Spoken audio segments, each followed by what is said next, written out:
Yeah, we wanted to try to shut down McDavid and Draisaitl, and those guys have done a pretty good job all night. So again, we get the puck and we get what we want and we turn it over. Was the idea once you get the puck? I don't know about you guys, but did the coach just throw Timothy Liljegren under the bus?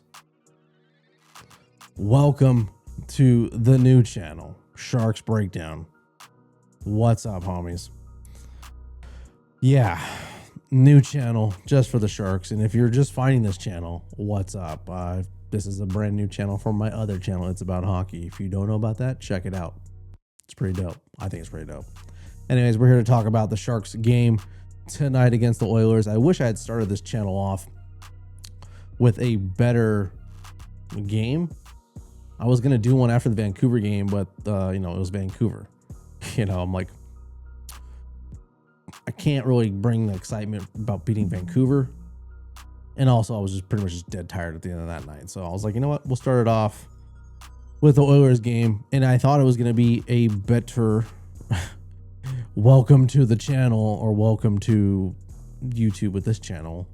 After like the first 3 minutes in the first period, I was like, cool, it's looking good. And then the Oilers happened, just like it did last December. If you don't remember that game, go ahead and watch the highlights on that one, because it was pretty much exactly what happened tonight. Sharks were up, then they weren't, and then they lost. And I'm not putting this game on any one specific player. And stop me if you've heard this before, but I really got to question our head coach, Ryan Warsofsky. I don't know how you feel about the game, but I put this one on his shoulders completely. Let me know down in the comments if you agree. All right, we're going to talk about this game. Before I even do that, I want to acknowledge one of my all-time favorite players, Patrick Kane, becoming the leader for U.S.-born hockey players in points tonight, passing Mike Modano. So stick taps for Patty Kane. And if you can't appreciate Patty Kane, sorry, man. Something's wrong with you. Yeah, we'll get... Now that's done. There's another thing we need to talk about, and I will get to it at the end of this video. Trade rumors. There's some trade rumors happening right now with the Sharks and the New York Rangers. I will talk about that at the end of the game. So just hang with me for this game, and then we'll talk about that. But let's talk about this game. All right. The opening clip. If you saw it, you heard it. I've never seen a coach. I mean, I've seen coaches. I've seen a lot of coaching press conferences and stuff like that. Nothing of recent memory that just looked like he was just throwing his player under the bus. And I don't really understand that one bit. I'm not putting this game on Timothy Liljegren at all. If you feel that way, that's the way you feel. It's not like he intentionally was turning the puck over. Like, he got the puck and I'm pretty sure it hit Draisaitl in the butt or the back or whatever. He was trying to make a play to Lindbergh. Those things happen. It's not like he put it right on the tape of Draisaitl. That's not what happened. And then he gets pushed in the back where he ultimately trips and falls into Askarov, and then Zach Hyman scores. My question and my frustration is why are you starting the game or the overtime with Alex Lindbergh, Mario Ferraro, and Timothy Liljegren? I know the answer, and I'm pretty sure you know the answer too. He was coaching scared. I get who's on the opposite side of the ice. It's Leon Draisaitl, it's Connor McDavid, it's Zach Hyman. It might not have even been those three to start, but I know it was two of them. That is not an excuse to not put your best player against their best player. I honestly would have put, if it was up to me, I would have put Barca Goodrow in there somewhere over one of those two defensemen. That's just how I feel about it. But if I'm really gonna, put out a lineup, it's gonna be Klingberg or Orlov, Macklin, Celebrini, and probably Wenberg. That's how I would have started it. He coached the game scared the last like 10 minutes of the third period and then into overtime. And ultimately, it bit us in the butt tonight. Stop me if you heard that before. I don't get it, man. Like, what's the plan here? Like, you can go back, you can watch the whole coach press conference. Yeah, we got to give our young guys experience in those situations towards the end of the game, yada, yada, yada. Why not the overtime? Like, I would much have rather lost this game with a different lineup in overtime than the one that he put on the ice. That showed everybody on the bench, on the Oilers bench, that he thinks they're going to lose the game. And what happened? We lost the game. I'm not putting this on Timothy Liljegren at all. I'm not putting it on Askarov either. I don't think anyone's putting on Askarov. 2 6-on-5 goals. Almost had an empty net goal. I think Mac was just out of steam at that point. It certainly looked like it. Zach Ozapchuk maybe could have gotten in there, but whatever. It's, this team has just got to learn to finish games. I think that's the one thing that we're just lacking at the moment, other than a defenseman that we all know we need to have or get at some point. But we're just not finishing the game. And right now we're out of a playoff spot. Let's switch over to the browser cam really quick and talk about some of the stuff what happened tonight. All right. Oilers rally, we know. We don't need to talk about it anymore. We'll just do a quick breakdown. All right. First period, Sharks score 3 goals. Lovely. Colin Graff from Will Smith and from Mackin Celebrini. Dope. Adam Gaudette got one. Michael Misa. That was it wasn't a straight up shot into the net. I'll take that all day. But Michael Misa's been playing way better since he's been back for Little Junior, so I give him credit for that. Shots, Sharks got outshot the whole game. It was more evident in the third period because obviously we were down, or they were down. So yeah, that's that. Yeah, man. What I meant to pull up and speak about here is the standings. Right, looking at the standings after tonight, right now, Sharks are out of a wild card spot now. That other point would have been very helpful tonight. Unfortunately, we didn't get it. And this is the first of 4 meetings that we have with the Edmonton Oilers going into the rest of the season. After the break, we'll see them again on the 28th of February. Then we'll see them in March, and then we'll see them towards the end of the season. So any points that we could get against the Oilers, specifically in non-overtime games, is absolutely helpful to our push to the playoffs.